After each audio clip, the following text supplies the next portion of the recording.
తెలంగాణ పంచాయతీ ఎన్నికలకు సంబంధించిన breaking news చూస్తున్నాం. తెలంగాణ పంచాయతీ ఎన్నికలు ఎప్పుడు జరగబోతున్నాయి? నిజానికి వచ్చే నెల 31తో సర్పంచుల పదవీ కాలం ముగియబోతోంది. అయితే ఎన్నికల నిర్వహణకు ఈసీ రెడీగా ఉంది. కానీ ప్రభుత్వం నుంచి మాత్రం ఇంకా రెస్పాన్స్ రావడం లేదు. 6 గ్యారెంటీలపైనే సర్కారు ప్రస్తుతానికి ఫోకస్ చేస్తుంది.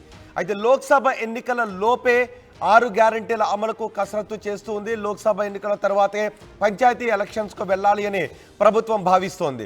లోక్సభ ఎన్నికల లోపు పంచాయతీకి వెళితే 6 గ్యారెంటీల అమలు కంటే ముందే పంచాయతీ ఎన్నికలకు వెళితే ఫలితాలు ఏ విధంగా ఉంటాయి అనే విషయం పైన ప్రభుత్వం కాంగ్రెస్ పార్టీ ఆలోచిస్తున్నట్టుగా తెలుస్తోంది. లోక్సభ ఎన్నికల తర్వాతే పంచాయతీ ఎన్నికలకు వెళ్ళినట్లయితే లాభకరంగా ఉంటుంది, ఫలితాలు లాభకరంగా ఉండే అవకాశం ఉంటుంది అని కాంగ్రెస్ ప్రభుత్వం, తెలంగాణ ప్రభుత్వం లెక్కలు వేసుకుంటుంది.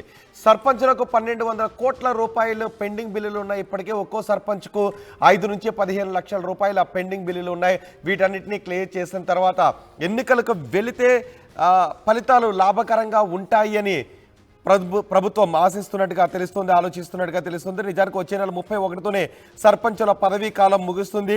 ఎన్నికల నిర్వహణకు ఈసీ మాత్రం రెడీగా ఉంది. కానీ ప్రభుత్వం నుంచి ఇంకా రెస్పాన్స్ రావటం లేదు. దీనిపై మరింత సమాచారం మా ప్రతినిధి మధు అందిస్తారు.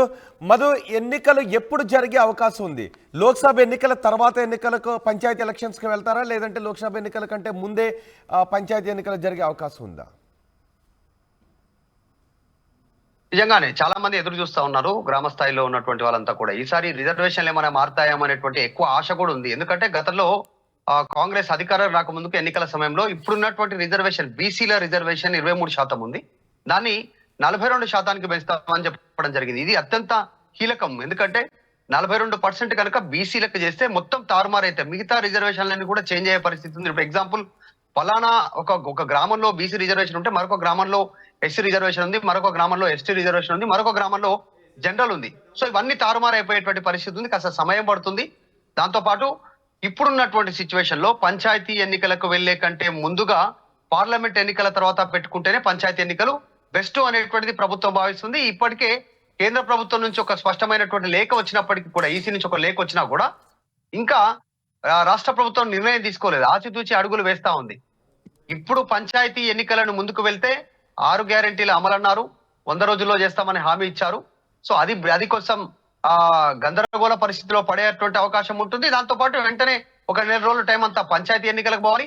మళ్ళీ ముందస్తు ఎన్నికలు వస్తే పార్లమెంట్ ఎలక్షన్లు కూడా మార్చి లో జరిగే అవకాశం ఉంది. మార్చి నుంచి ఎండింగ్ నుంచి ఏప్రిల్ మొదటి వారంలో జరిగే అవకాశం ఉంది. కాబట్టి ఆ పరిస్థితిని ఎదుర్కోవాలంటే పార్లమెంట్ ఎన్నికల తర్వాత సాఫీగా పంచాయతీ ఎన్నికలు నిర్వహిస్తే, గ్రామ పంచాయతీ ఎన్నికలు చాలా సాఫీగా ఉంటుంది, అనుకూలంగా కూడా ఉంటుంది. పార్లమెంట్ ఎన్నికల తర్వాత పూర్తి స్థాయిలో దృష్టి కేంద్రీకరించవచ్చు పంచాయతీ ఎన్నికల పైన అనేటువంటిది ప్రభుత్వ నిర్ణయంగా కనిపిస్తా ఉంది. దాదాపు అదే నిర్ణయంగా ముందుకు వెళ్తా ఉన్నటువంటి సిచ్యువేషన్ ఉంది. ఎందుకంటే ఒకటి మనం గత ప్రభుత్వ హయాంలో చూసాం రోహిత్, విషయం ఏంటంటే గ్రామ స్థాయిలో ఉన్నటువంటి సర్పంచులు ఎదుర్కొంటున్నటువంటి సమస్యలు, సర్పంచ్ సంఘాలకు సంబంధించినటువంటి సంఘం నేతలంతా కూడా గతంలో ప్రగతి భవన్ ముట్టడించారు, ధర్నాలు నిర్వహించారు, వినతి పత్రాలు ఇచ్చారు, కొన్ని రోజులు సహాయ నిరాకరణ కూడా చేశారు ప్రభుత్వానికి. అంటే పంచాయతీలో డెవలప్మెంట్ చేయకుండా కొన్ని పనులు అక్కడక్కడే నిలిచిపోయేలాగా, ఎగ్జాంపుల్ డ్రైనేజీ వ్యవస్థ కానీ, ఊర్లో చెత్త తీయడం కావచ్చు, ఇంకా కొన్ని కార్యక్రమాలు పంచాయతీకి సంబంధించిన మెయింటెనెన్స్ కావాలని నిలిపివేశారు, నిరసన వ్యక్తం చేస్తూ.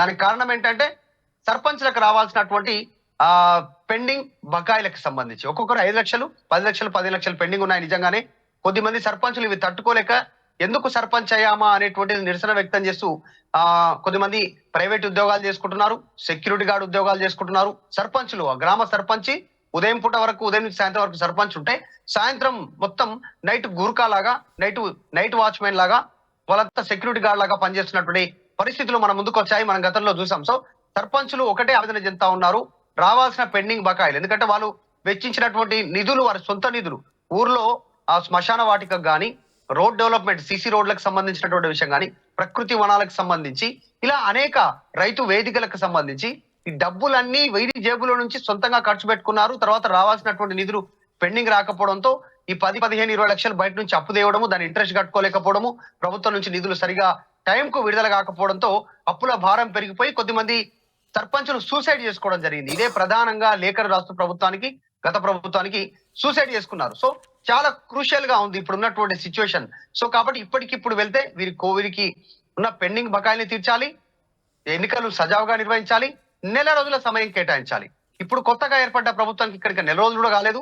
మళ్ళీ ఈ పంచాయతీ ఎన్నికలకు నెల రోజులు టైం ఇస్తే చాలా గందరగోళ పరిస్థితి ఉంటుంది అనేటువంటి ప్రభుత్వం ఆలోచిస్తుంది. ఎందుకంటే జనవరి 31 లాస్ట్ డేట్ ఉంది. ఈ సర్పంచ్ కి సంబంధించినటువంటి జనవరిలో పూర్తవుతుంది కాబట్టి దాని తర్వాత దానికంటే ముందుగానే ఎన్నికలు నిర్వహించాలి, జనవరి దాటక ముందుగే. కాబట్టి ఇప్పుడున్న సిచ్యువేషన్ లో ఎన్నికలు నిర్వహించి మళ్ళీ పార్లమెంట్ కు సమాయత్తం అవడము, ఇటు 6 గ్యారెంటీలను అమలు చేసే కార్యక్రమం ఉండడం, ప్రజాపాలన పేరిట ముందుకు వెళ్తా ఉన్నారు, పాలనను గాడిలో పడేయడము, వారికి పెండింగ్ బకాయిలు ఏర్పాటు చేయడం, ఇవన్నీ తలతిక్క వ్యవహారం ఉంటుంది, తలనొప్పి వ్యవహారం ఉంటుంది అంటే 6 గ్యారెంటీలను పూర్తిగా అమలు పరిచి అలాగే పెండింగ్ బిల్లులన్నింటిని కూడా క్లియర్ చేసిన తర్వాత ఎలక్షన్స్ కి వెళితే లాభదాయకంగా ఉంటుంది అని ఆలోచిస్తుందా ప్రభుత్వం? ఎగ్జాక్ట్లీ వాళ్ళు అనుకున్నట్టుగా 6 గ్యారెంటీలు అమలు చేసిన తర్వాత పార్లమెంట్ ఎన్నికలు అయిపోయిన తర్వాత చాలా సాఫీగా, అంటే పంచాయతీకి సంబంధించినటువంటి గడువును పొడిగించేలా, వీళ్ళ టర్మ్ ముగిసినప్పటికీ వాళ్ళను ఎవరైతే సర్పంచులుగా ఉన్నారో వారినే ఇన్ఛార్జ్ సెక్రటరీ ఇన్ఛార్జ్ గా నియమించేసి తర్వాత ఎన్నికలకు వెళ్ళాలనేటువంటిది. ఈ అప్పట్లో వీళ్ళకి చెల్లించాల్సిన బకాయిలు చెల్లించవచ్చు, తర్వాత సాఫీగా ఎన్నికలు నిర్వహించి పై చేయి సాధించాలనేటువంటి దిశగా ప్రభుత్వం ఆలోచన ఉంది. సో ఆఫ్టర్ పార్లమెంట్ ఎన్నికల తర్వాతనే ముందుకు వెళ్తారు. దానికంటే ముందు 6 గ్యారెంటీలు అమలు చేస్తారు. తర్వాతనే రిజర్వేషన్ లో ఇచ్చినటువంటి హామీ 23% ఉన్నటువంటి దాన్ని 42% బీసీల రిజర్వేషన్ పెంచిన తర్వాత ముందుకు వెళ్ళాలనే ఆలోచన చేస్తా ఉన్నారు. నిజంగా కూడా రాష్ట్ర వ్యాప్తంగా చాలా పెద్ద క్యూరియాసిటీ ఉంది. పంచాయతీ ఎన్నికలు టైంలో జరుగుతాయా, పార్లమెంట్ ఎన్నికల తర్వాత జరుగుతాయని చాలా మంది ఎదురు చూస్తున్నారు. ప్రభుత్వ నిర్ణయం మాత్రం ఈ రకంగా ఉంది.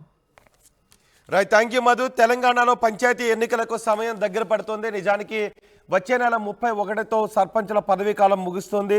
ఈ నేపథ్యంలో ఎన్నికలకు ఈసీ కూడా రెడీగా ఉంది, కానీ ప్రభుత్వం నుంచి మాత్రం రెస్పాన్స్ రావడం లేదు. ప్రస్తుతానికి తెలంగాణ ప్రభుత్వం 6 గ్యారంటీలు అమలుపైనే సర్కార్ ఫోకస్ పెట్టింది. ఎంపీ ఎన్నికల లోపే 6 గ్యారంటీల అమలుకు కసరత్తు చేస్తుంది. లోక్సభ ఎన్నికల లోపే 6 గ్యారంటీలను అమలు చేయాలని అనుకుంటుంది. లోక్సభ ఎన్నికల తర్వాతే పంచాయతీ ఎన్నికలకు వెళ్ళాలి అని అనుకుంటుంది. అలా వెళ్తే లెక్కలు లాభదాయకంగా ఉంటాయని సర్కార్ భావిస్తుంది. సర్పంచ్లకు ఇప్పటికే 1200 కోట్ల రూపాయల పెండింగ్ బిల్లులు ఉన్నాయి. ఒక్కో సర్పంచ్కు 5 నుంచి 15 లక్షల రూపాయల వరకు బిల్లులు పెండింగ్లో ఉన్నాయి. వీటన్నిటిని క్లియర్ చేసిన తర్వాత 6 గ్యారంటీలను అమలు చేసిన తర్వాత గ్రామీణ ప్రాంతాల్లో ప్రభుత్వంపై బాగా ఆదరణ ఇంకా పెరిగే అవకాశం ఉంటుంది, ప్రభుత్వంపై నమ్మకం పెరిగే అవకాశం ఉంటుంది. అప్పుడు పంచాయతీ ఎన్నికలకు వెళితే ఫలితాలు లాభదాయకంగా ఉంటాయని ప్రభుత్వం భావిస్తోంది.